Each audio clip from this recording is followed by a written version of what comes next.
Noticentro 1, CMI. Buenas noches, comienzan las noticias. La siguiente es una síntesis de los tres más importantes hechos del día. Noticentro 1 CMI revela nuevos correos sobre el escándalo en el Mintic. Este noticiero conoció en exclusiva los mensajes cruzados entre el Ministerio de las TIC y la Unión Temporal Centros Poblados a propósito del cuestionado contrato. Ampliaremos esta noticia en la emisión de las 9 de la noche. El desempleo baja sensiblemente en el país. El director del DANE, Juan Daniel Oviedo, revela que se recuperaron cerca de 2 millones de empleos entre agosto del año pasado y agosto de este año. Ampliaremos esta noticia a las 9 de la noche en nuestra emisión nacional. El Banco de la República aumentó las tasas de interés. La Junta Directiva del Banco Central elevó a 2% la tasa de interés. La medida fue tomada por primera vez en un año para hacer frente al aumento de la inflación. Ampliaremos esta noticia y sus efectos en nuestra emisión de las 9 de la noche. Las siguientes son las noticias del mundo. Desbordada inflación en Venezuela impone otra devaluación. Elimina 6 ceros al bolívar. Gobierno Maduro crea nueva moneda, esta vez digital. Pobreza en Argentina afecta a 40.6% de su población, revela el mismo gobierno. En el último día, Congreso de Estados Unidos aprueba presupuesto para mantener el funcionamiento del gobierno hasta diciembre. Otro tiroteo en escuela de Estados Unidos. Estudiante dispara en Tennessee. Un menor muerto. Vacuna Sputnik V afecta a millones de viajeros en Latinoamérica. Alerta en Estados Unidos para que embarazadas se vacunen. Nuevo récord de infección y muertes en Rusia. Suministros del mundo podrían estar en peligro por efectos de la pandemia. Debate en Estados Unidos contra Internet por tratar a los niños como si fueran adultos. Expresidente Sarkozy condenado a 1 año de prisión por financiación ilícita de su campaña. En Pregunta Yamid, director del DANE habla sobre descenso del desempleo. Con Claudia Palacios y Margarita Ortega. Una vez más, la desbordada inflación que sacude a Venezuela ha puesto contra la pared al gobierno de Nicolás Maduro. Desde la vicepresidencia de ese país se anunció que a partir de mañana se eliminan 6 ceros de la moneda oficial y al mismo tiempo se crea una criptomoneda que se llamará Bolívar Digital. A partir de este 1 de octubre entrará en vigencia la nueva reconversión monetaria en Venezuela. La medida se resume en la eliminación de 6 ceros a la divisa local y teóricamente no afecta el valor real de la moneda. Lo que sí cambia es el nombre de Bolívar Soberano, pasa a llamarse Bolívar Digital según el Banco Central de Venezuela. La hiperinflación acelerada desde 2017 ha devaluado la moneda al punto de que los billetes de bolívares casi desaparezcan de las calles.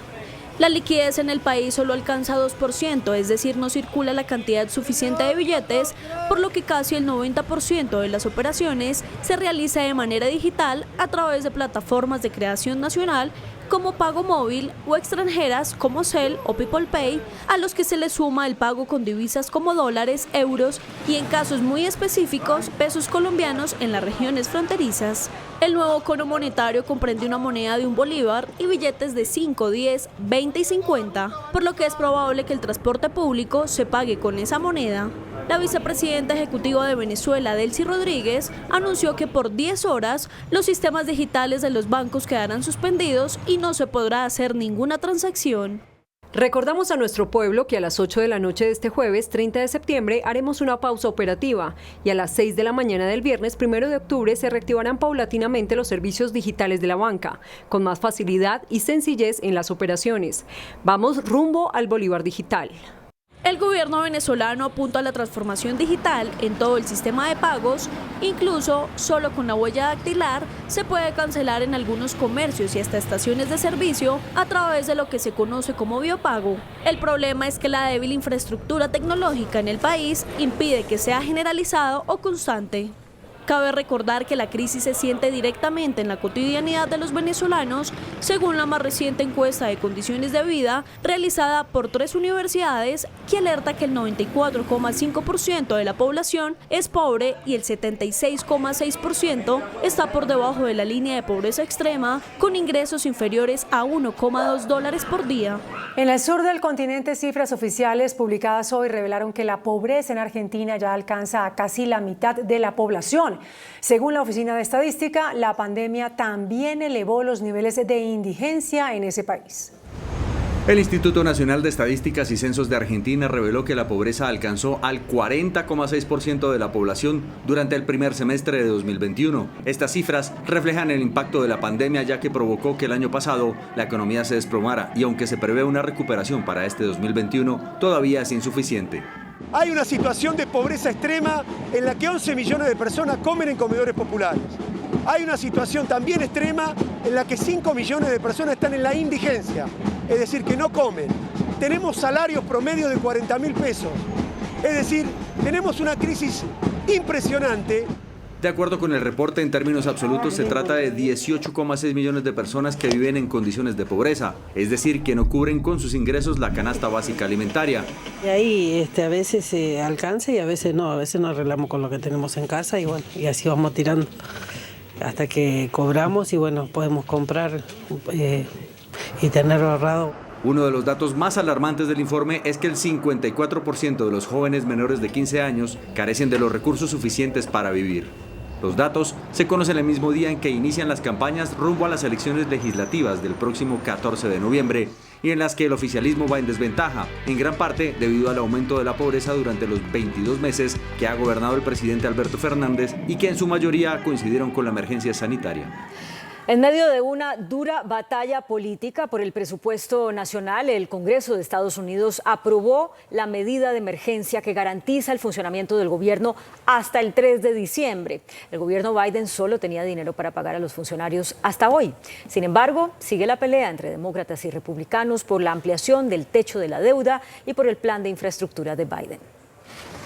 Tras meses de negociaciones, intensos debates y disputas sobre el plan de reactivación económica, la ley de presupuesto y el techo de endeudamiento, y a pocas horas de la fecha límite, legisladores demócratas y republicanos del Congreso de Estados Unidos llegaron a un acuerdo para evitar que la primera potencia mundial se quedara sin fondos. Los legisladores aprobaron una enmienda al proyecto de ley para evitar el cierre de gobierno. Este plan prolonga el actual presupuesto hasta el 3 de diciembre para evitar un corte abrupto del dinero a los servicios federales y que el gobierno se quede sin fondos para pagar el salario de cientos de miles de empleados federales. And with this continuing resolution, we not only keep government open, keep checks flowing to our veterans and Social Security recipients and the rest, but it's about, again, whether it's science at the National Institutes of Health, the education of our children, the protection of our environment. Este es solo el inicio, pues la batalla en el Congreso continúa. Los legisladores deberán ahora aumentar antes del 18 de octubre la capacidad de endeudamiento del país para pagar la deuda que dejó la anterior administración de Donald Trump. Además, queda en vilo también el plan de infraestructura de Biden por $3,5 billones, del cual los demócratas más progresistas se oponen y dicen que solo aprobarían menos de la mitad del presupuesto.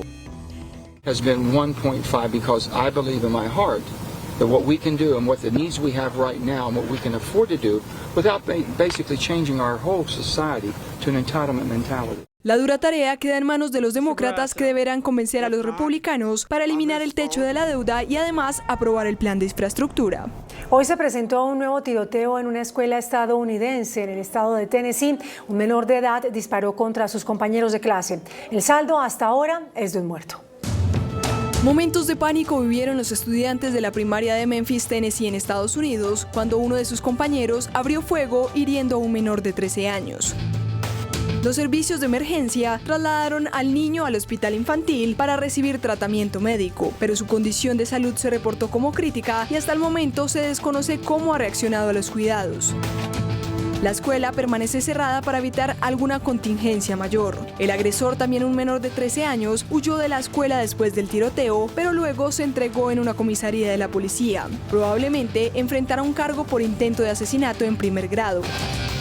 Los tiroteos en los terrenos de la escuela todavía son raros, pero este tiene lugar en medio de una ola más amplia de violencia armada en el área de Memphis, que ha matado a cientos de adultos y muchos niños desde que comenzó la pandemia. Millones de latinoamericanos que fueron vacunados con la vacuna Rusia Sputnik V se verán afectados por la decisión de Estados Unidos que solo permitirá el ingreso a ese país de los extranjeros completamente vacunados, pero con fármacos que ya estén autorizados por la Organización Mundial de la Salud.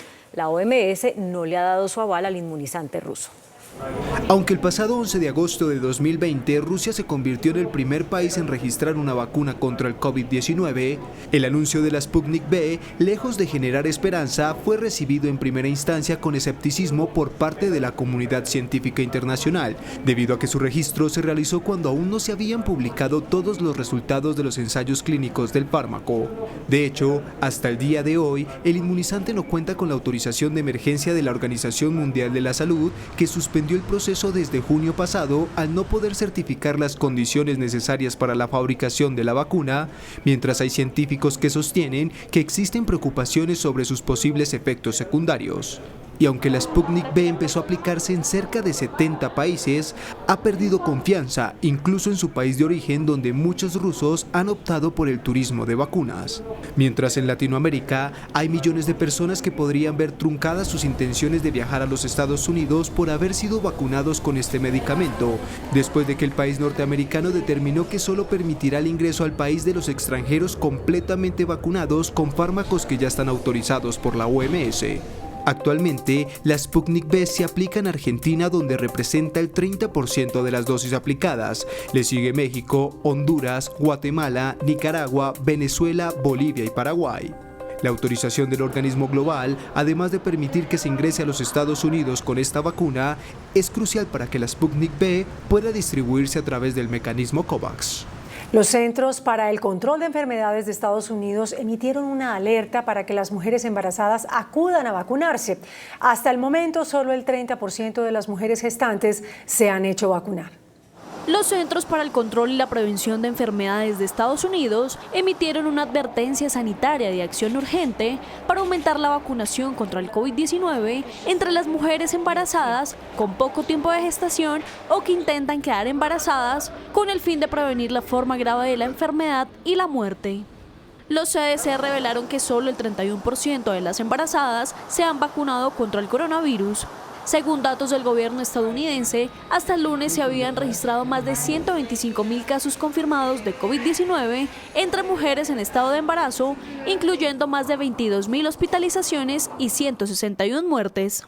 Por otra parte, en el estado y la ciudad de Nueva York, fuertemente golpeados por el COVID-19, son los primeros en exigir vacunación al personal más expuesto al contagio, como el sanitario o el docente.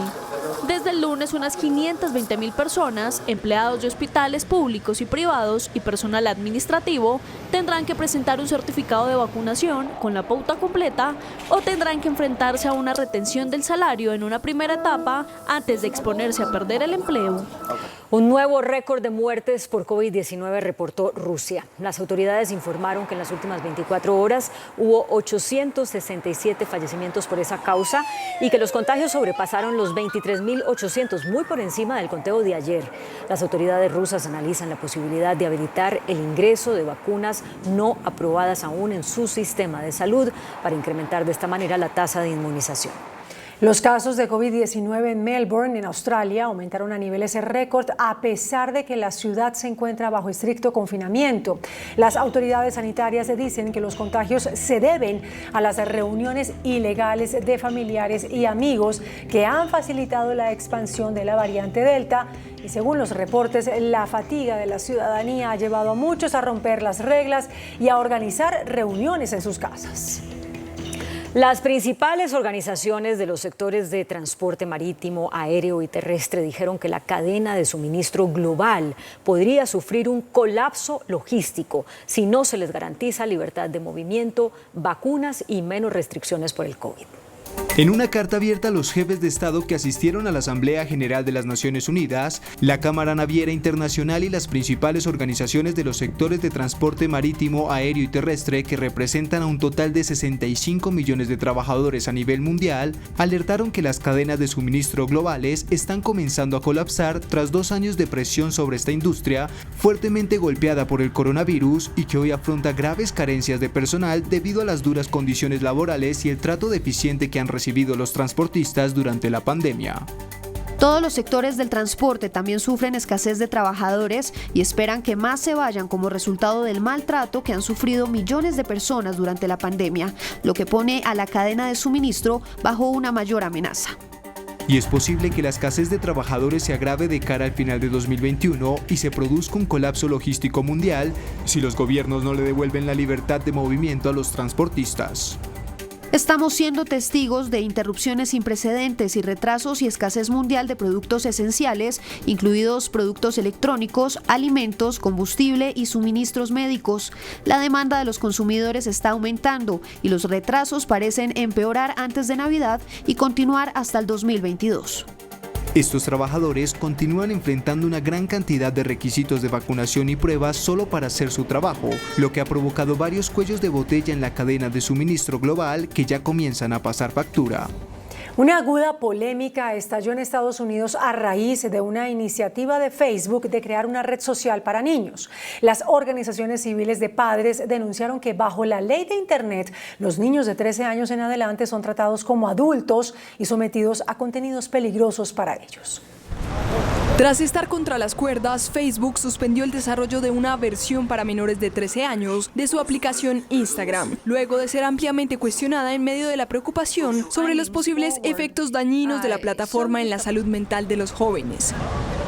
A pesar de eso, a partir de los 13, los preadolescentes ya son aceptados en redes sociales con poca protección y a veces trágicas consecuencias. Esto se debe a que es la mayoría de edad legal en Internet de acuerdo con una ley de hace 2 décadas.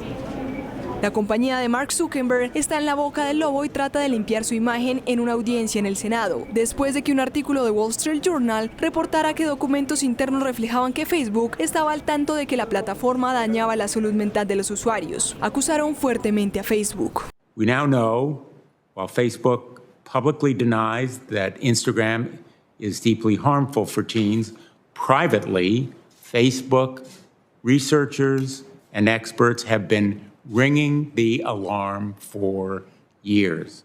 Facebook has concealed research, studies, experts that show the harm that has been caused to children on its site, how it knew about that harm, and how it concealed it continually.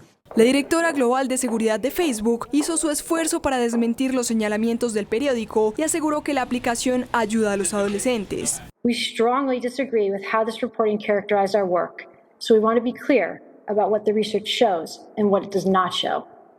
The research showed that many teens say that Instagram is helping them with hard issues that are so common to being a teen. Defendió el trabajo investigativo de la compañía y su objetivo. That's why we conduct this research, to make our platform better, to minimize the bad and maximize the good, and to proactively identify where we can improve. Facebook argumenta que los niños reciben teléfonos cada vez más temprano y mienten sobre su edad.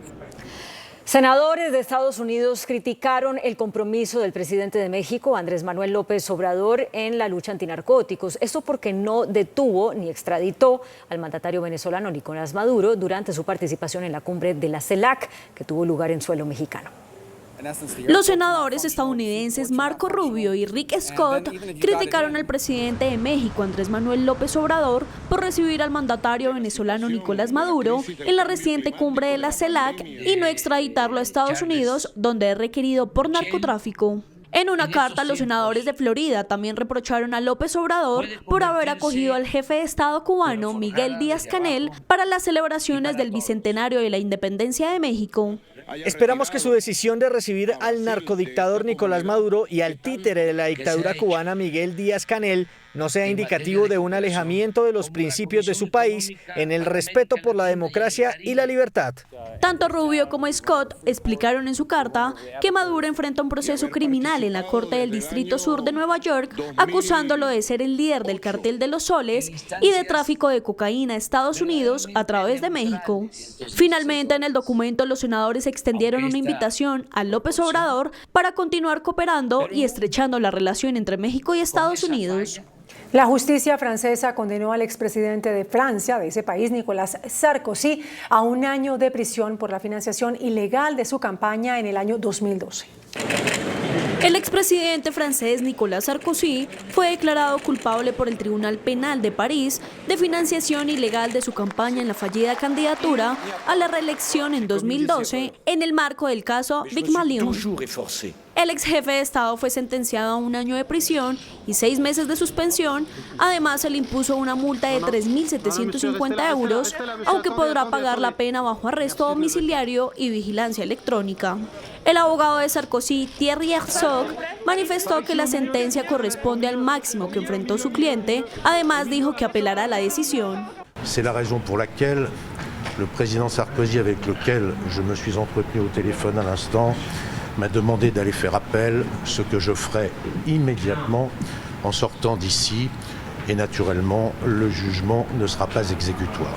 Nous avons choisi de nous rassembler. Sarkozy, de 66 años, se convirtió en marzo en el primer expresidente de Francia en ser sentenciado a prisión por corrupción y tráfico de influencias en otro caso. Posteriormente apeló y se suspendió la condena. Al exmandatario se le acusa de haber gastado casi el doble de la cantidad máxima legal de 22,5 millones de euros en su intento de reelección, en el que perdió frente al candidato socialista François Hollande, y posterior a eso contratar a una agencia amiga para ocultar el gasto. Wayne Couzens, un policía británico que secuestró, violó, asesinó y quemó el cuerpo de una joven en Londres, fue condenado hoy a cadena perpetua. El brutal asesinato de Sarah Everard, una ejecutiva de marketing de 33 años, se convirtió en un crimen que conmocionó de modo extremo a todo el Reino Unido. Y así lo confirmó la justicia británica, que impuso la sentencia de prisión permanente contra Wayne Couzens. El policía que engañó, secuestró, violó, asesinó y quemó el cuerpo de la joven que volvía a su casa a pie tras visitar a unos amigos en Londres cuando ocurrieron los hechos. Mientras la excepcional gravedad del crimen tildado de grotesco provocó que la cadena perpetua contra el oficial fuera completamente irrevocable. I am absolutely horrified that this man used his position of trust to deceive and coerce Sarah. And I know you all are too. Los hechos ocurrieron el pasado 3 de marzo cuando la gente merodeaba en su vehículo por las calles de la zona en busca de una presa y se fijó en Sarah, a quien acusó falsamente de haberse saltado las normas del confinamiento contra el coronavirus. Le enseñó su identificación policial, la esposó y la metió en la parte trasera del vehículo. Luego condujo durante casi 2 horas y cambió de coche. Posteriormente, en una zona rural cercana, violó a la mujer en una tortura que se prolongó durante al menos 5 horas. Couzens llevó el cadáver de la joven hasta un paraje boscoso y regresó hasta 3 veces durante los siguientes 4 días para quemar el cuerpo y arrojar los restos en un pantano cercano. La desaparición provocó grandes protestas contra la violencia machista en el Reino Unido y desató un nutrido debate sobre la seguridad de las mujeres en las calles. De hecho, gracias a la presión ciudadana, se aceleró la investigación.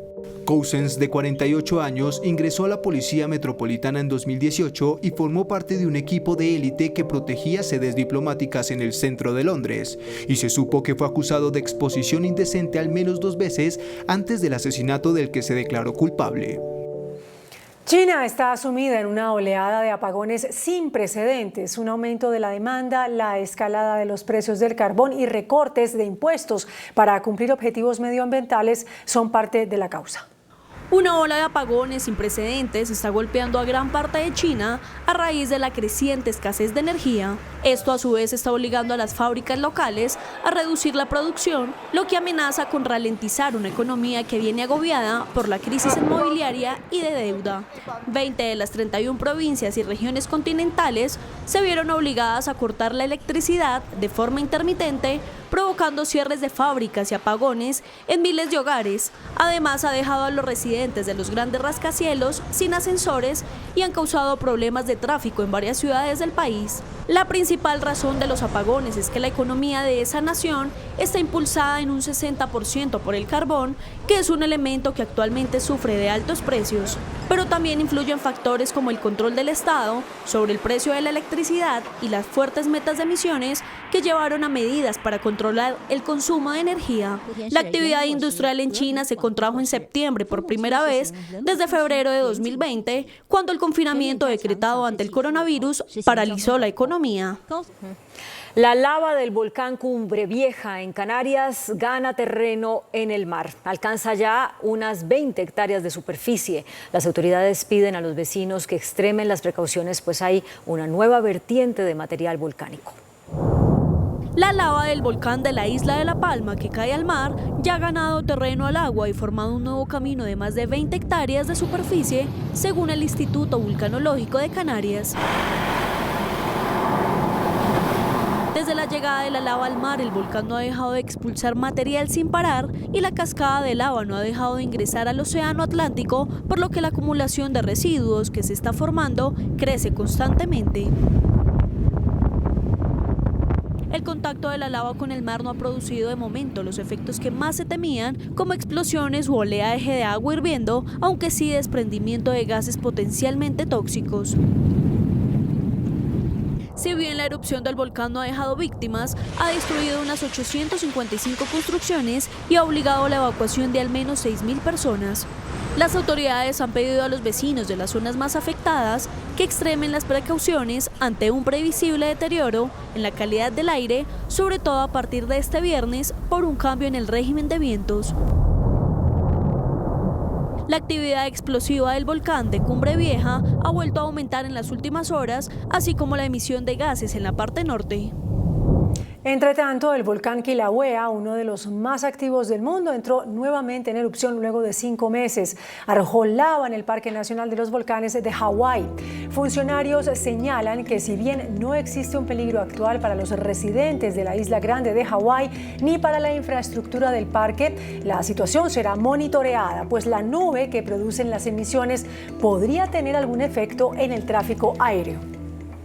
Las autoridades de Chile declararon alerta roja en la comuna Tiltil, en la región metropolitana de Santiago, y evacuaron a decenas de residentes debido a un incendio forestal. Las llamas han destruido 100 hectáreas de bosque y al menos 12 viviendas, mientras los bomberos intentan combatirlas. El alcalde del lugar asegura que el pueblo está en constante peligro de incendios debido a su ubicación en medio del bosque y a la sequía que ha sufrido desde hace más de 15 años. Aumentó a 116 el número de fallecidos por el enfrentamiento entre bandas rivales en una cárcel de Guayaquil, esto es en Ecuador. La cifra fue confirmada por el presidente Guillermo Lasso, quien además señaló que el número de heridos ascendió a 86. El decreto de estado de excepción para el sistema carcelario se mantendrá vigente.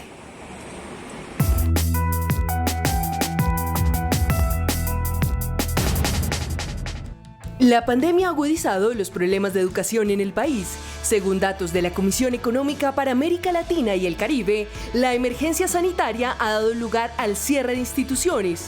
Los retos cada vez son mayores en la educación rural. En este sentido, el sector privado viene sumando acciones, como en el caso de Porvenir, un fondo de pensiones y cesantías que desde 2020 desarrolló un proyecto piloto de educación financiera en la ruralidad. En el marco de nuestra estrategia de sostenibilidad y con el compromiso de seguir aportando a la educación financiera en Colombia, desde 2020 venimos trabajando en nuestro proyecto Clases Radiales en zonas rurales. La iniciativa llegó a 23 escuelas en Tolima, impactando indirectamente a más de 40.000 oyentes de la emisora del Ejército Nacional. En la actualidad, el proyecto se expande a otros departamentos de Colombia, incluyendo a comunidades rurales afectadas por el posconflicto. Buscamos llegar a entregarle nuevas herramientas a los niños del campo para que tomen mejores decisiones como consumidores, como productores, pero también como emprendedores. En esta ocasión llegaremos a 5.000 niños en departamentos como el Magdalena, Tolima, Cundinamarca, Nariño y Santander, entregando conceptos de ahorro, de finanzas, pero también de emprendimiento en el campo. Así, nos estamos aliando con diferentes fundaciones, con la emisora del Ejército Nacional y nosotros como empresa privada apoyando y liderando este proyecto. Queremos seguir contribuyendo a los objetivos de desarrollo sostenible, de ponerle fin a la pobreza y de trabajar por una educación de mejor calidad.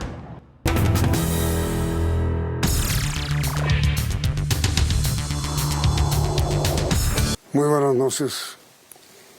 El DANE reveló hoy que el desempleo en Colombia se redujo en el último mes. Según el director del Departamento Administrativo Nacional de Estadística, Juan Daniel Oviedo, el desempleo cayó del 16.8% registrado en agosto del año pasado al 12.3% el pasado mes de agosto. Nuestro invitado de esta noche es el director del DANE, el doctor Juan Daniel Oviedo. Doctor Oviedo, gracias y muy buenas noches. Según las cifras reveladas por usted hoy, ¿cuántos empleos se crearon en el último año en Colombia? Bueno, Yamit, muy buenas noches y efectivamente con ese paso de la tasa de desempleo del 16,8% en agosto del año pasado al 12,3%, lo que nosotros estamos viendo es que se recuperaron entre agosto de 2020 y agosto del 2021 2 millones de puestos de trabajo, aunque todavía nos hace falta recuperar aproximadamente 424.000 puestos de trabajo de más para llegar a niveles similares a los que teníamos en 2019. Y adicionalmente, además de ver estos 2 millones de puestos de trabajo de más, tuvimos la oportunidad de reducir la población desempleada en aproximadamente 914.000 personas menos en situación de desempleo, pero todavía nos hace falta sacar del desempleo también a 375.000 personas para llegar a niveles que teníamos en el año 2019 en el mes de agosto.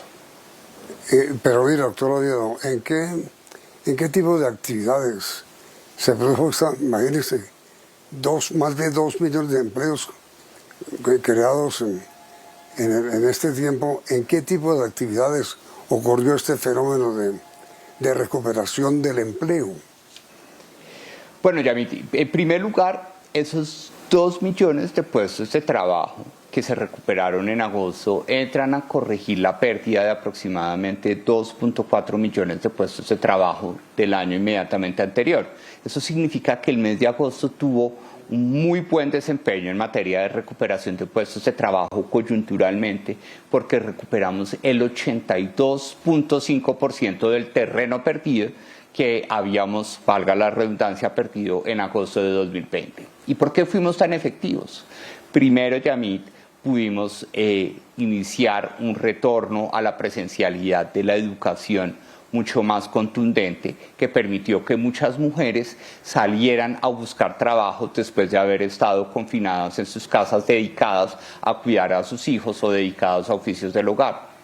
Y ese retorno de la educación presencial, que permitió que las mujeres salieran a buscar trabajo, pues estuvo acompañado con unas medidas muy importantes de levantamiento de las restricciones de aforo, de las actividades de entretenimiento, de restaurantes, de bares y de la retoma de prestación de servicios de salud no esencial en el país, en la medida en que hemos visto una caída muy importante de la curva de contagio de la enfermedad COVID-19. Todo eso permitió que de esos 2 millones de puestos de trabajo que recuperamos en el último año, aproximadamente el 60% de ellos estuvieran en el comercio minorista, estuvieran en las actividades científicas y de servicios administrativos de apoyo, como por ejemplo los servicios de limpieza, los servicios de arquitectura y de diseño y de soporte a la construcción de edificaciones, y en tercer lugar, que tuviéramos la oportunidad que las actividades que están asociadas con el alojamiento, los hoteles y los servicios de comida también contribuyeran a una recuperación del empleo en el mes de agosto.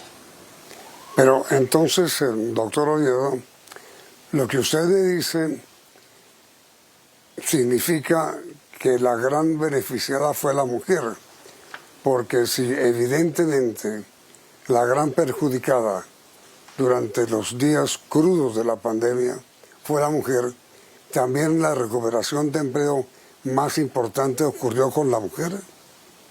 En este mes de agosto, Yamit, y eso es una buena noticia, porque veníamos continuamente de ver recuperaciones mes a mes que estaban favoreciendo a los hombres.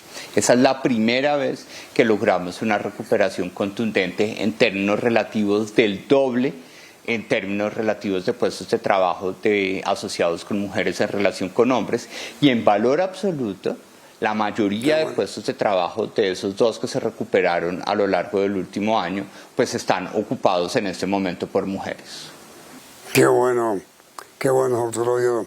Y mire, ¿y cuál fue el comportamiento sobre este tema de la recuperación del empleo en las 13 más importantes ciudades de Colombia? Bueno, ahí ya tenemos un elemento en el que agosto no fue necesariamente tan bueno en materia de recuperación del empleo en las 13 principales ciudades del país. Habíamos visto un mes de julio, el mes inmediatamente anterior, en donde casi todo el empleo que se había recuperado había sucedido en las 13 principales ciudades. Aquí lo que nosotros estamos viendo es que aproximadamente la mitad de los puestos de trabajo que se recuperaron, es decir, 1 millón de puestos de trabajo, sucedieron en las 13 principales ciudades del país, y ahí, desafortunadamente, no le fue tan bien a las mujeres en términos de recuperación de empleo. ¿Y por qué esto es tan raro, doctor Oviedo? ¿Por qué? No, me has dicho, no entiendo. Entonces, ¿en dónde estuvo ubicada la gran recuperación? Entonces, lo que nosotros estamos planteando, Yamit, es que las 13 principales ciudades, en términos de su tamaño relativo de la población ocupada, es cerca de la mitad. Esto significa que ya en agosto no estamos viendo solo la recuperación de un empleo, llamemos de rebote, porque recordemos que las principales ciudades fueron las más afectadas por la pandemia y por la destrucción de empleo, sino que ya estamos viendo que los pequeños municipios están empezando a reactivar sus actividades de comercio y están permitiendo la generación de empleo no solo para hombres, sino también para mujeres. Entonces, en este mes no es que a las ciudades no les haya ido tan bien, sino que también les fue muy bien a los pequeños municipios del país en la recuperación de empleo, y por eso es que la brecha de la tasa de desempleo a nivel nacional entre hombres y mujeres corrige de forma significativa en el total nacional, pero en las 13 principales ciudades del país no logra corregirse tan rápido, precisamente porque se ha generado más empleo para mujeres también en los pequeños municipios del país. Ahora, mire, doctor Oviedo, ¿cuántos colombianos están empleados hoy en el país?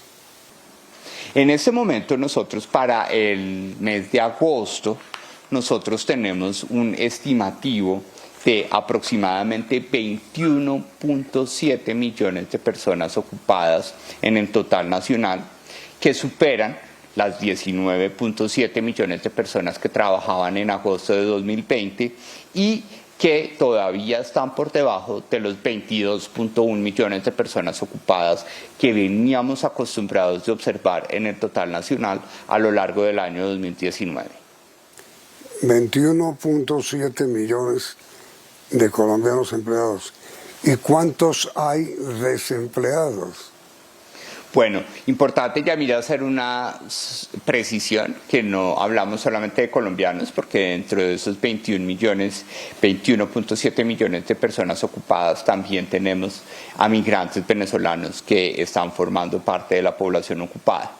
En el caso de la población desempleada, nosotros en agosto del 2021 tenemos 3.1 millones de personas en situación de desempleo, que es una reducción, como lo dijimos anteriormente, frente a los 4 millones de personas desempleadas que tenía el país en agosto del 2020, pero todavía nos hace falta sacar a más personas del desempleo porque nosotros estábamos acostumbrados a ver entre 2,5 y 2,7 millones de personas en situación de desempleo en el total nacional.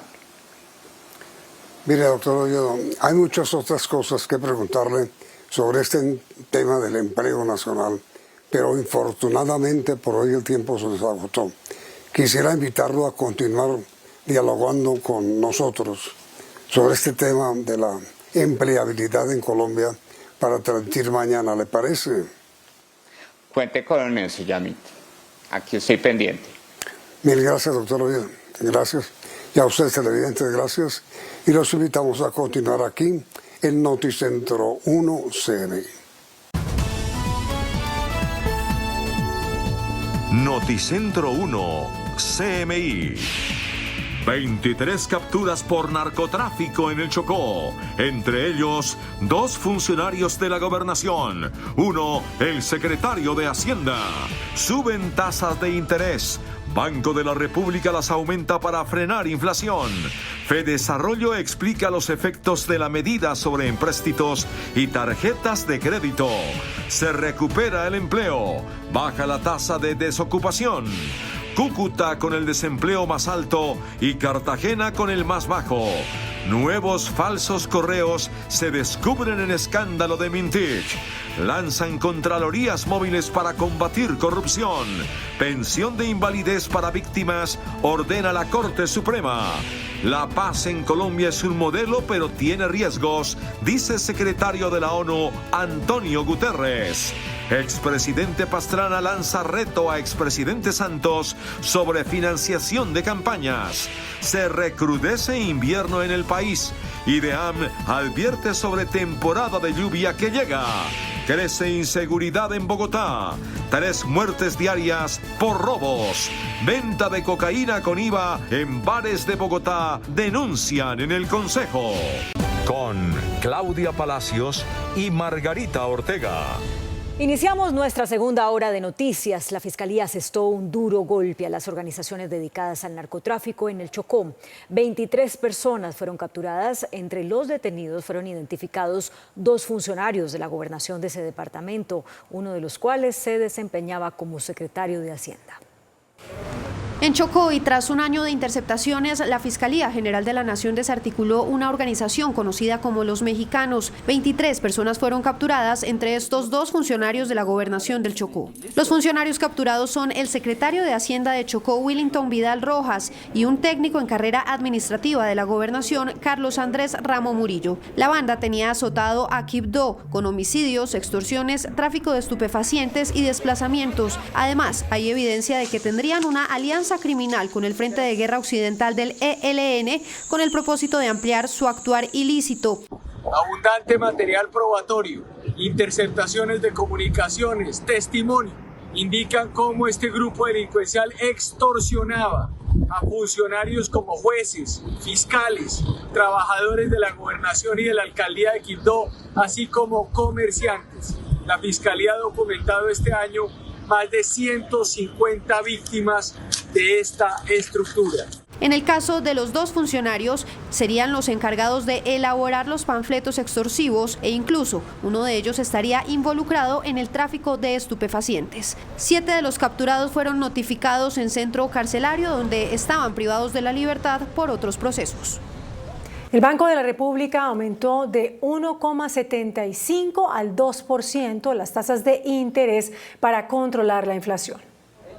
El Banco de la República mantenía desde septiembre de 2020 la tasa de interés en 1,75% y ahora la llevó a 2% como una medida para controlar la inflación que durante los últimos meses ha venido subiendo por encima de las expectativas. Este ha sido el comportamiento de la inflación anual, es decir, la de los últimos 12 meses, que en abril se comportaba en 1,95%, subió en mayo, en junio, en julio, hasta alcanzar en agosto un 4,44%. Ante este panorama inflacionario, el gerente del emisor, Leonardo Villar, justificó la decisión de subir las tasas.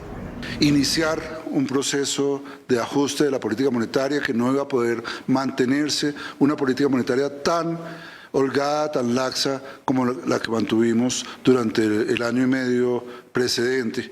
Y tras anunciar el aumento en las tasas, el ministro de Hacienda, José Manuel Restrepo, planteó que subsisten riesgos económicos relacionados con la pandemia. La incertidumbre primero de los riesgos eventuales de recrudecimiento de la pandemia, tanto a nivel nacional como a nivel internacional, y naturalmente el nivel de persistencia del choque o de los choques de oferta y su efecto alcista sobre los precios. La Junta del Banco de la República, que en agosto proyectaba un crecimiento económico de 7,5% para este año, subió dicho pronóstico hasta 8,6%. El director del Centro de Estudios Económicos de Desarrollo, Luis Fernando Mejía, explicó los efectos que tendrá el aumento de la tasa de interés y cómo se aplicará en los diferentes créditos. El director de Fedesarrollo, Luis Fernando Mejía, aclaró que el alza en las tasas de interés anunciada por el Banco de la República no afectará a los créditos contraídos previamente. El aumento en el costo del crédito no va a ser inmediato. ¿Por qué? Porque hay una gran cantidad de créditos que toman los hogares y las empresas que están en tasas de interés fijas, es decir, que no se mueven producto de fluctuaciones en las tasas de interés del mercado o las del Banco de la República. Explicó que a futuro quienes se endeuden sí sentirán los efectos de la medida.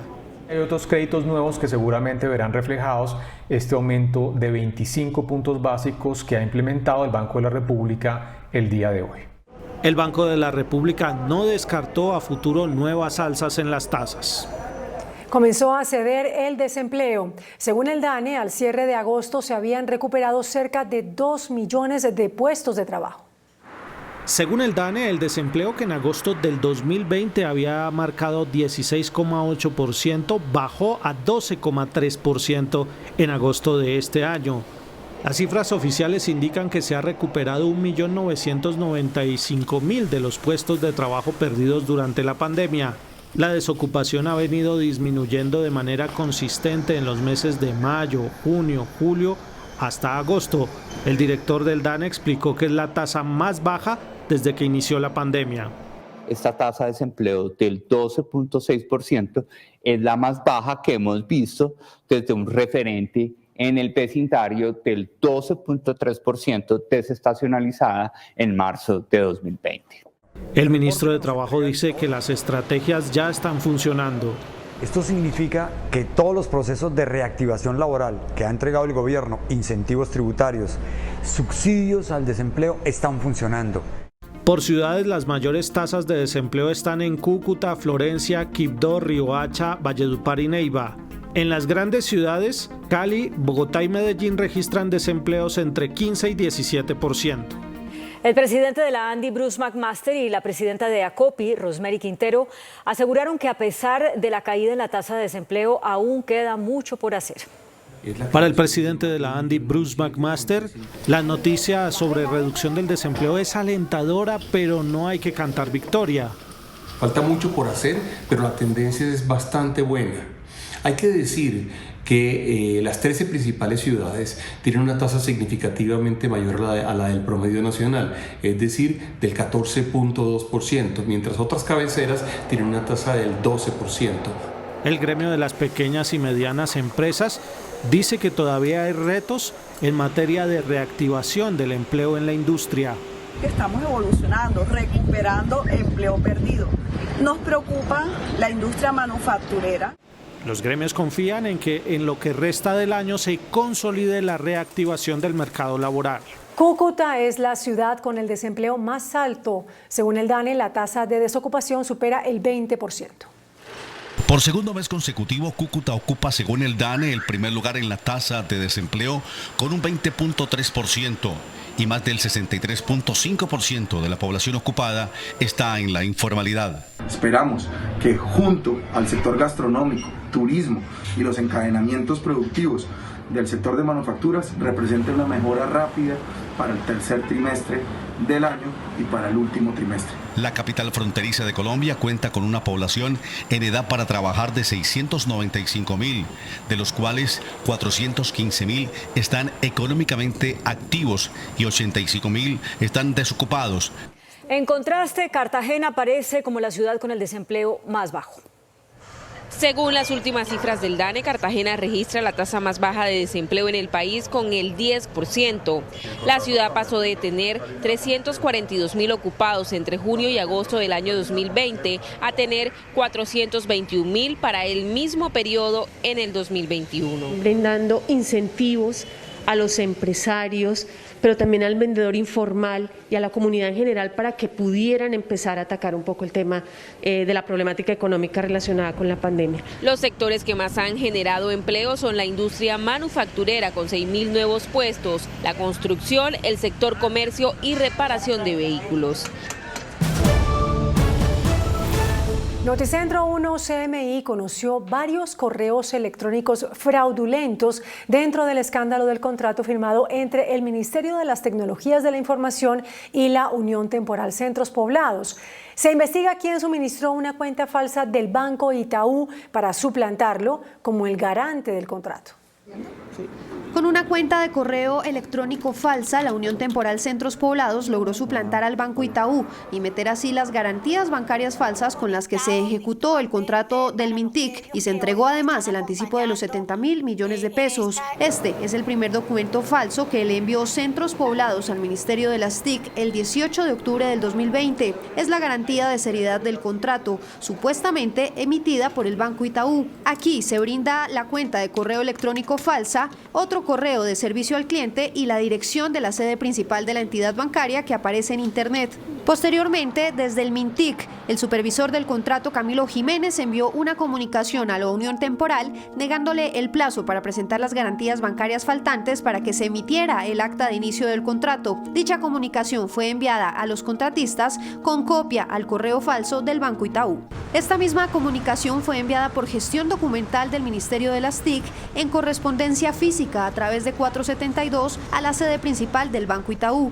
Finalizando el 2020, Centros Poblados le entregó al Mintic las 3 garantías bancarias restantes que resultaron ser falsas. Noticentro 1 CMI conoció el acta de aprobación de las garantías bancarias falsas, así como de la póliza de responsabilidad civil extracontractual. El documento lo firmó Sandra Orjuela Méndez, subdirectora de gestión contractual de la Secretaría General del Ministerio de las TIC.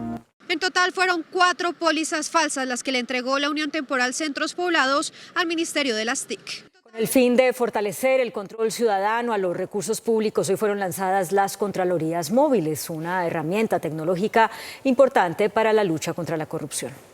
Desde Riohacha, la Contraloría lanzó una aplicación llamada Control App para hacer seguimiento de obras y para que los ciudadanos denuncien. Y además inició brigadas en todo el país para dar a conocer la herramienta. Para eso hoy estamos acá, mirando efectivamente qué es lo que pasa y que ustedes nos denuncien.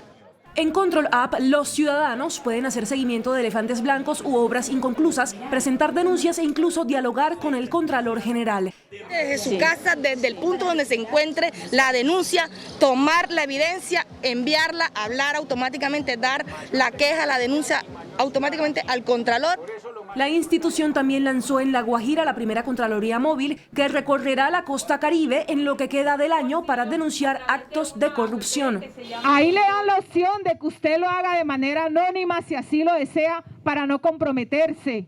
Córdoba también se pronunció sobre la modificación de la Ley de Garantías que respalda la Presidencia de la República y que se cocina en el Congreso. Será lo mismo para nosotros. Si hay ley de garantías o no hay ley de garantías, nos tocará igual seguir vigilantes ante esos temas que es la ejecución presupuestal en todo el país. El Contralor anunció que se vienen más embargos a empresas relacionadas con Centros Poblados por cuenta del levantamiento del velo corporativo. La Corte Suprema de Justicia hizo un llamado de atención para que se reconozca la pensión de invalidez a las víctimas del conflicto armado entre los años 2006 y 2014. Durante 8 años existió una omisión legislativa, pues en 2006 el gobierno y el Congreso no prorrogaron la vigencia de la ley que creó la pensión de invalidez para las víctimas del conflicto armado. Esta prestación humanitaria solo fue restablecida por orden de la Corte Constitucional en el año 2014. Como quiera que en esos años no se prorrogó la ley, diversas autoridades se negaron a conceder la pensión de invalidez de un salario mínimo a quienes la pidieron en ese lapso. Por eso la Corte Suprema sentenció que no se puede dejar sin protección a quienes sufrieron hechos en el marco del conflicto durante ese periodo y por lo tanto se les debe reconocer también la pensión causada en esos años. Y dijo que no resulta válido a la luz de la Constitución aceptar que existió un periodo de desprotección de la población víctima. El nuevo fiscal de la Corte Penal Internacional, el abogado británico Karim Khan, visitará Colombia a mediados de octubre. Así lo anunció desde La Haya la vicepresidenta y canciller Marta Lucía Ramírez. La vicepresidenta Marta Lucía Ramírez visitó hoy en La Haya al fiscal de la Corte Penal Internacional, el abogado británico Karim Khan, a quien le presentó un informe sobre el fortalecimiento del sistema judicial colombiano. La Corte Penal desde hace 17 años realiza un seguimiento de Colombia por las denuncias que han presentado ciudadanos, organizaciones y sectores políticos frente a la impunidad en casos relevantes de violaciones de derechos humanos y crímenes de lesa humanidad. Según la vicepresidente, el fiscal Khan hizo un gran reconocimiento de los avances en el fortalecimiento de la justicia que se hace en Colombia. Y es muy satisfactorio para Colombia saber que con todo este reconocimiento el fiscal Khan nos ha aceptado la invitación que le hemos hecho para venir a nuestro país el próximo mes de octubre, así es de que allí tendremos al fiscal de la Corte Penal Internacional visitando a Colombia. La vicepresidenta y canciller afirmó que el mensaje que llevó al fiscal de la Corte Penal es el de que en Colombia jamás habrá impunidad judicial. Octubre será el mes más lluvioso de este año, así lo advirtieron las autoridades meteorológicas al revelar que 12 departamentos están en máxima alerta por las lluvias. En Aguachica, Cesar, en la costa pacífica nariñense y en Barranquilla ya hubo graves emergencias. En máxima alerta están los organismos de emergencias de diferentes departamentos ante las fuertes lluvias que ya se empiezan a presentar. Especial atención ameritan las zonas de ladera o de alta pendiente localizadas en los departamentos de Antioquia, Cauca, Chocó, Cundinamarca, Nariño y Santander. Octubre llegaría con las precipitaciones más fuertes del año, afectando a algunas poblaciones. El mes de octubre es el mes más lluvioso del segundo semestre del año. Estas lluvias se espera tiendan a alcanzar valores importantes, inclusive por encima de los promedios históricos para la época del año. El fenómeno natural arrasó literalmente con el techo de unas 700 viviendas, dejando unas 13.000 personas damnificadas en los municipios de Aguachica, Cesar, Cimití, en el sur de Bolívar. 12 barrios y cerca de 35 veredas de barbacoas en la costa pacífica nariñense quedaron literalmente bajo el agua por el desbordamiento del río Telenví. Cada vez que llega el invierno se presenta dicha emergencia. Barranquilla estuvo paralizada por segundo día consecutivo. Un prolongado aguacero ocasionó nuevas emergencias. En el barrio Los Andes, en donde se adelantan las obras de canalización de un arroyo, un vehículo cayó en el cauce después de haber sido arrastrado varias cuadras. Hay una compleja situación en el Parque Nacional de Bogotá. Cerca de 350 personas de la comunidad indígena en Vera ocuparon el lugar. Demandan ayuda del gobierno. Cientos de indígenas en Vera, Catío, se instalaron con cambuches improvisados y con algunas carpas en el Parque Nacional de Bogotá. 350 niños y total personas tenemos son 700. Dormir a la intemperie es la única opción que tienen estas familias. Aseguran que no tienen dinero como pagar un arriendo. La crisis se agudizó ante el vencimiento del convenio con la unidad de víctimas y del distrito que les brindaba ayudas. Se durmieron en el piso sin plástico, amaneció frío, todo mojado, todas las ropas, colchoneta que tenemos. Los más afectados son los menores. Sin embargo, en su inocencia estos niños aprovechan el parque para jugar mientras sus padres buscan una solución. A pesar del diálogo constante con diferentes entidades, la alcaldía ha dejado claro que la única solución es que el gobierno intervenga y que los ayude a retornar a sus regiones, propuesta que ellos rechazan. Nosotros de aquí no van a mover porque nosotros no tenemos apartamento, no tenemos alimentación. Por combates entre 3 grupos armados ilegales en zona rural de Argelia, en el departamento del Cauca, pobladores de 4 veredas viven el desplazamiento número 15 del año y el tercero en menos de un mes. 80 personas de 32 familias han recibido atención primaria por parte de la administración municipal y se espera que lleguen nuevas familias al lugar. Los combates son entre el ELN, la columna Diomer Cortés de la Segunda Marquetalia y el Frente Carlos Patiño de las FARC. Cada día en Bogotá mueren 3 personas en medio de robos. El caso más reciente quedó registrado en video. Los robos en Bogotá cada día son más violentos. En este video de cámara de seguridad quedó registrado el momento exacto en el que un ciudadano de 57 años de edad es violentado por un sujeto que deambula por las solitarias calles de la localidad de Bosa. El tipo lo atacó, mi papá terminó en el piso el tipo lo atacó nuevamente con un objeto contundente de una manera muy fría, con mucha sevicia y muy fuerte en su cabeza. William García quedó tendido en el piso luego de ser atacado con lo que sería un cuchillo.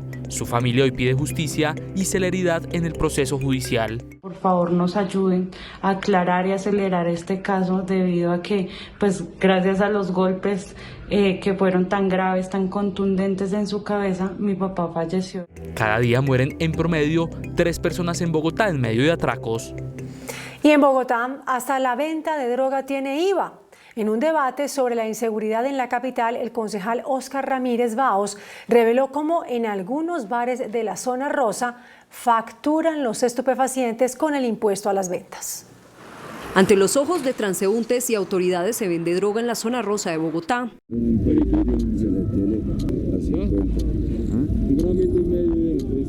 La oferta va más allá de la papeleta. Los clientes son conducidos a amanecederos donde se permite el consumo libre en la mesa.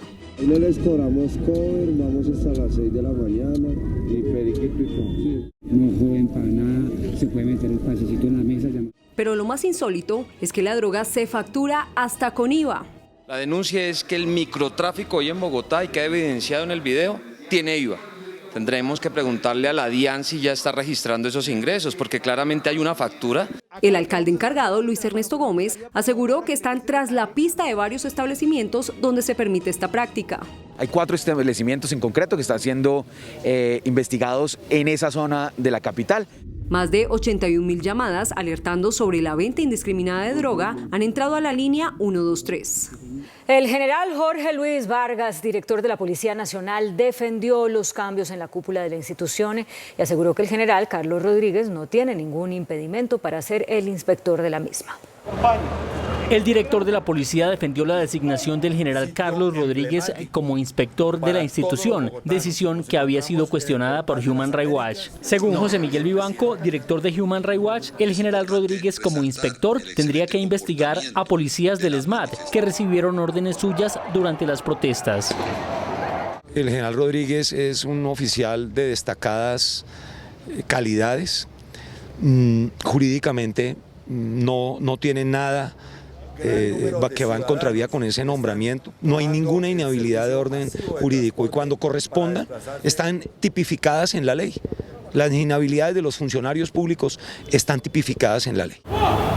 El general Vargas puso en funcionamiento la Regional de Policía Metropolitana de la Sabana, que integrará las acciones de los policías de Bogotá con las de otros 10 municipios de Cundinamarca. El desalojo de un predio de la gobernación en el norte de Popayán dejó 6 personas heridas. Las confrontaciones entre el SMAT y las familias sin techo iniciaron a las 6 de la mañana y se extendieron por más de 9 horas. 2 de los heridos de gravedad se encontraban en una vivienda donde hubo una explosión que derribó 2 muros y acabó con el techo del inmueble que estaba en construcción. La comunidad dice que un objeto fue lanzado por el SMAT, pero la policía asegura que en la vivienda se manipulaban explosivos. El predio está ocupado hace 2 años por 2.500 personas sin techo que piden acceso a una vivienda digna. Habitantes de Soacha quemaron este jueves las facturas del impuesto predial. Denuncian incrementos hasta del 300%. La alcaldía del municipio respondió.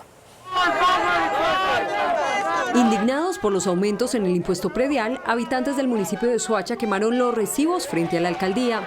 y nos subió de 269.100 pesos a 1.398.000 con primer pago. Pagábamos 561 y me llegó por 2.142.000.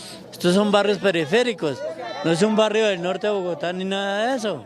La rebelión de más de 100 soachunos se dio este jueves, que era el último día para pagar la obligación. Si la ciudad se quiere desarrollar, todos debemos pagar el impuesto que nos corresponde. Los impuestos llevaban 12 años sin haber hecho una actualización catastral. 140.000 habitantes ya han pagado este impuesto, equivalente al 50% de la población. Transmilenio tendrá nuevo sistema de puertas antivandalismo y anticolados. Hoy fue abierta la licitación por 60.000 millones de pesos para contratar el nuevo sistema de puertas. La tecnología se instalará inicialmente en las 24 estaciones con más colados. Las puertas serán más resistentes, tendrán que soportar la interacción con el usuario y además contarán con un sistema de bloqueo que impedirá que sean manipuladas cuando están cerradas. Gracias por continuar con nosotros en Noticentro 1 CMI. El secretario general de la ONU, Antonio Guterres, presentó hoy un informe sobre los últimos 3 meses de la implementación del Acuerdo de Paz en Colombia. Advirtió que si bien hay éxitos, también hay retos que las partes deben enfrentar para consolidar el acuerdo. El secretario general de la ONU señala en su informe trimestral que va a leer el próximo 14 de octubre su enviado Carlos Ruiz Massieu, que si bien el proceso de paz colombiano continúa siendo fuente de inspiración para el mundo, las partes, la sociedad colombiana y la comunidad internacional no deben ignorar los importantes retos y factores de riesgo que aún enfrenta su consolidación en el largo plazo, entre los cuales sobresale la violencia en varias regiones del país. Para nosotros el acuerdo en sí mismo es muy sólido. Hay condiciones en las cuales se desarrolla la implementación que pueden ser de alguna manera de fragilidad, por ejemplo en el tema de seguridad en las regiones, ¿no?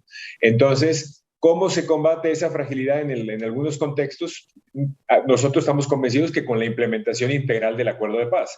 El secretario de la ONU asegura que en los casi 5 años de vigencia de los acuerdos han sido asesinados 292 excombatientes, 44 de ellos en este año 2021. En las áreas de seguridad, el gobierno ha hecho muchos esfuerzos, ha implementado diferentes medidas, sigue buscando siempre medidas para proteger a estos grupos vulnerables. Desafortunadamente, los resultados no están todavía ahí en materia de protección de ellos. El informe también incluye los ataques contra los líderes sociales. En el periodo de junio a septiembre de 2021, ha habido 43 asesinatos de defensores de derechos humanos. Se han perpetrado 11 masacres documentadas y hay 16 masacres bajo verificación. El ministro de Defensa, Diego Molano, calificó como cínica la amenaza del ELN. El grupo guerrillero aseguró que responderá con acciones proporcionales a los bombardeos de la fuerza pública. La Dirección Nacional del ELN advirtió que atacará a la fuerza pública con acciones de la misma dimensión de los bombardeos que el Estado lanza en contra de sus cabecillas. Usar de manera desproporcionada la fuerza y los explosivos. A sorprender con acciones de igual dimensión al enemigo que enfrentamos, respetando la integridad de la población. El ELN son cínicos terroristas, porque no solo cometen crímenes de lesa humanidad, como atentados terroristas, como afectaciones a nuestros soldados, como las afectaciones a la policía, sino que además sacan comunicados clandestinos desde Venezuela buscando amedrentar a los colombianos. Colombia y el Estado no se doblega. Seguimos actuando sin tregua y a la ofensiva para neutralizar a todas las organizaciones que hacen parte del ELN. En las últimas horas también fue capturado alias Pichón, uno de los cabecillas del frente nororiental del ELN en norte de Santander. Mañana inicia la aplicación de la tercera dosis contra el COVID-19 para mayores de 70 años. Será con agendamiento. Este 1 de octubre inicia una nueva fase de la vacunación de los adultos mayores con la aplicación de terceras dosis a mayores de 70 años. Deberán los abuelos esperar la llamada de la EPS para garantizar que la vacuna de su escogencia esté a disposición. ¿Qué tipo de vacunas se podrán aplicar como refuerzo? Podrán aplicarse los que se aplicaron Sinovac, una de Pfizer o de Moderna, o los que se aplicaron AstraZeneca, una de Pfizer o de Moderna, pero advirtiendo que el cambio de plataforma puede producir una sintomatología mayor a la que le produjo la plataforma anterior. Los vacunados en el exterior podrán recibir la tercera dosis en Colombia. Colombia reportó una reducción en los contagios y en las muertes por COVID-19 en el conteo de las últimas 24 horas. Bajan los contagios y bajan las muertes por COVID-19 en Colombia. Con 50.000 pruebas procesadas en los laboratorios del país, se detectaron otros 1.429 casos. Los activos siguen bajando, son 15.647 en el país. Las muertes reportadas en las últimas 24 horas, otras 38. El total de fallecidos en el país por coronavirus, 126.299. Recuperados aumentaron con otros 1.600 para un total de 4.799.576. Y las cifras de los últimos 4 días. El pasado lunes, 1.015 contagios, 33 fallecidos. El martes, 1.686 contagios, 41 fallecidos. Ayer, 1.472 contagios, 42 muertes. Hoy, 1.429 contagios y 38 fallecidos. En otras noticias, al rojo vivo sigue la disputa entre precandidatos presidenciales. Hoy hubo cruce de acusaciones entre Federico Gutiérrez y Alejandro Gaviria. En un país tan polarizado como lo está Colombia en este 2021 de cara a las elecciones presidenciales del año entrante, la disputa por ser el candidato del centro se pone al rojo vivo. Federico Gutiérrez, exalcalde de Medellín y precandidato presidencial, acusó a Alejandro Gaviria, su competidor, de tildarlo de facho, y por eso dijo que el rector cambia de posición de acuerdo con el vaivén de los acontecimientos. Les hablo de Alejandro Gaviria, que me tiene muy sorprendido últimamente por sus cambios repentinos de pensamiento y de posición. A ver, una de las cosas que más valoro en la vida es la coherencia entre lo que se piensa, se dice y se hace. Y uno no puede ir por la vida cambiando o acomodando las cosas sin criterio y con cálculo político según le convenga. Pero el ex rector de los Andes respondió de inmediato y dijo que él cree en el centro para unir al país. En estas últimas 3 o 4 semanas yo he notado que tú te has movido a la derecha, que ahí estás. Y yo creo que también tenemos la responsabilidad de ser claros con los ciudadanos, de decir claramente lo que representamos en este momento en la política colombiana. Las contradicciones en esta campaña electoral están por quién será el candidato de centro en medio de los extremos de izquierda y derecha. Y los expresidentes de la República tampoco dan tregua en ventilar sus diferencias. El expresidente Andrés Pastrana respondió en duros términos al expresidente Juan Manuel Santos sobre la financiación de sus campañas políticas y lo retó a hablar donde quiera del tema. La financiación irregular de las campañas políticas de 1994 y el proceso 8000 revivió la pugna entre los expresidentes Andrés Pastrana, Ernesto Samper y Juan Manuel Santos. El expresidente Santos, en un conversatorio con Ingrid Betancourt en el Gimnasio Moderno, dijo que Andrés Pastrana quedó mal cuando fue a la Comisión de la Verdad a intentar enlodar con una carta de los hermanos Rodríguez Orejuela a Ernesto Samper. Pastrana se suicidó con lo que hizo ahí ante la historia, porque quedó peor que Samper. Están chantajeando al cartel de Cali para que su adversario político saliera perjudicado con esa carta. Eso lo dice todo. Y la respuesta del exmandatario conservador llegó de inmediato mediante este comunicado público. Que me suicidé denunciando los dineros del narcotráfico a Samper y luego las platas de los contratistas de Odebrecht a usted. Es la versión de los zampones y no me intimida. Es más, Andrés Pastrana retó a hablar sobre la financiación de las campañas en el lugar que escojan Ernesto Samper y Juan Manuel Santos.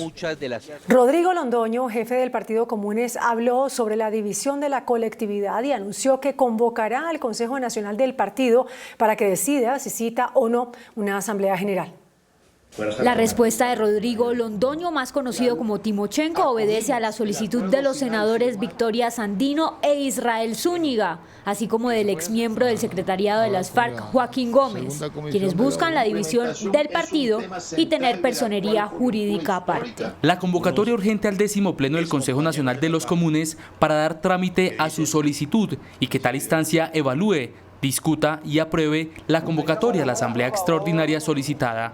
Rodrigo Londoño, el jefe máximo de Comunes, cuestionó que quienes ahora piden la decisión no asistieron a una asamblea general convocada por el partido hace 8 meses, en la que aseguró se pudo haber revisado el tema. Por su parte, desde el ala que busca la división, se creó una mesa autónoma de reincorporación, aparte del Partido Comunes, en la que ya sostienen interlocución con el gobierno nacional. El presidente Iván Duque lanzó hoy en Barranquilla la que será la hoja de ruta para la generación de energía con hidrógeno.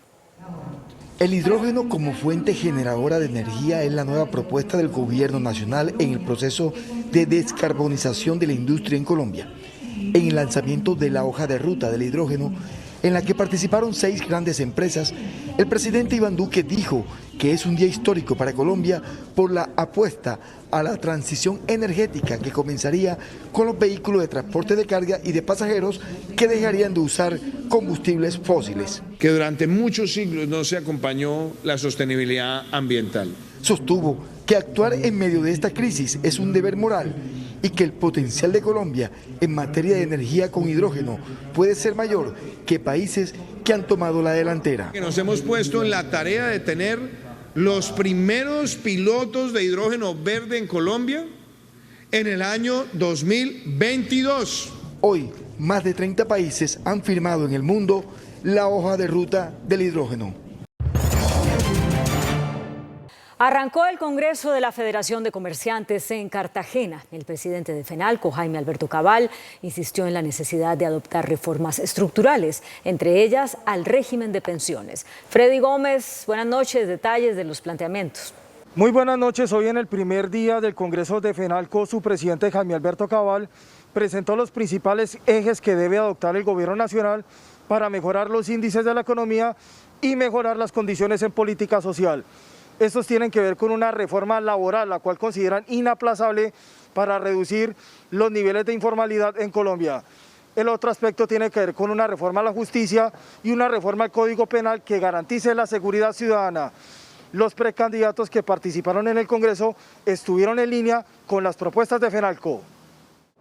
Se trata de 3 ejes centrales, entre ellos una reforma laboral, la seguridad ciudadana y la corrupción. Sobre el primer punto, FENALCO explica que se insiste en una revisión al salario mínimo legal para buscar equidad, pago por horas y modelos de reducción de la informalidad con reducción en los costos laborales. El país necesita una reforma laboral integral, no una colcha de retazos como lo que está haciendo el Congreso, colgándole cada rato iniciativas que lo que hacen es encarecer la generación de empleo. En segundo lugar, en materia de seguridad, sostiene que la comunidad requiere de medidas que castiguen la delincuencia. Por ello, considera indispensable una reforma a la justicia y al Código Penal. Hemos visto que la inseguridad, por más esfuerzos que hace la policía, protege hoy la ley a los delincuentes. Esa es una verdad de a puño. Hay que presentar las 3 reformas, no una, las 3, que hagan viable el crecimiento económico. Es darle tranquilidad y seguridad, reglas de juego claras. Y lo que hay es que seguir fortaleciendo esquemas, por ejemplo, de facturación electrónica y demás. Estos puntos son esenciales para generar un crecimiento, el cual para este año podría superar el 7%. Los candidatos coinciden en fortalecer el modelo económico y fortalecer la empresa en Colombia. Estas reformas estructurales tendrán que llevar a Colombia a tener un crecimiento sostenible que para este año se proyecta por encima del 7%. Desde Cartagena, con la cámara de Andrés Díaz, Freddy Gómez, Noticentro 1, CMI. La Asociación Bancaria denunció hoy un incremento de los delitos financieros cometidos a través de plataformas digitales. Así lo dio a conocer el presidente de Asobancaria durante la versión número 14 del Congreso de Prevención de Fraude y Seguridad que se realiza en Cartagena, en donde señaló que se han venido realizando muchas más transacciones bancarias de manera digital. Hemos pasado en 2 años de 23.900 denuncias a 40.700 denuncias. O sea, y es obvio, en la medida que hay más gente y más transacciones, pues hay más situaciones difíciles. Asimismo, señaló que el gran reto es pasar a la biometría facial con el fin de eliminar los fraudes a través del Internet. El índice de capitalización de la bolsa, que mide el comportamiento de las 20 principales acciones, cerró al alza. El informe bursátil. El índice selectivo MSCI Colcap de la Bolsa de Valores de Colombia subió 0,11% a 1.361 puntos. La acción preferencial de Davivienda fue la que más subió, con una valorización de 1,80% a 33.400 pesos. La acción de Enca fue la que más bajó, con una pérdida de 2,69% a 23 pesos con 55 centavos. La acción más negociada de la jornada fue la de Ecopetrol, al movilizar más de 24.000 millones de pesos, con una variación positiva de 1,03% a 2.734 pesos. El dólar cerró a la baja. Indicadores económicos en Noticentro 1 CMI. La tasa representativa del mercado que regirá para mañana viernes será de 3.812 pesos con 77 centavos. Los profesionales del cambio compran la divisa promedio entre 1.760 pesos y la venden entre 1.800 pesos. Un euro cuesta 4.410 pesos con 50 centavos. La libra de café en Nueva York se cotizó a $1.94. El azúcar se transó en 20,27 centavos de dólar la libra. El barril de petróleo WTI se cotizó en $75.08. La referencia Brent para Colombia se cotizó en $78.44. Una acción de Ecopetrol cuesta 2.734 pesos. Noticentro 1 CMI presenta una empresa comprometida por Colombia. Dedicar la vida al arte en Colombia es toda una proeza y si a eso le sumamos tratar de hacerlo desde las regiones del país o por fuera del círculo del arte, es una apuesta que muy pocos pueden encarar. Banco Itaú cree en el poder transformador del arte y apoya estos temas a través de la plataforma Distrito Naranja. Este espacio Distrito Naranja de Itaú pues me parece súper chévere, ¿no? Que estén estas puertas abiertas para poder dar un paso. Es una gran oportunidad. Considero que los artistas de Colombia, a pesar de las dificultades, seguimos apostándole al arte porque es una necesidad. Gracias a la curaduría de Camilo Pachón, quien desde su experiencia y recorriendo diferentes lugares de Colombia, entrega como resultado la reunión de 30 obras que ahora están expuestas al público de Luis Howard, Germán Martínez, Aurea Oliveira, Gabriela Egurrola y Lorena Martínez. Hay que seguir adelante, no importa qué, siempre y cuando sea lo que realmente te gusta, porque las cosas que se hacen con amor, que es algo que realmente te llena, te gusta, vas a triunfar. En el marco de la 9ª versión de la Feria del Millón, donde artistas quieren dar a conocer sus obras y vivir de lo que mejor hacen, la plataforma Distrito Naranja permite que los consumidores conozcan a cada uno de los artistas y los apoyen con la compra de las obras, logrando que dejen de ser invisibles. La feria será presencial los días 1, 2 y 3 de octubre en el Hospital San Juan de Dios de Bogotá. Para descubrir que el poder del arte no tiene límites, transforma vidas y tiene la capacidad de estar en cualquier lugar. Haz parte de los que dicen, voy con el arte, porque voy con Itaú.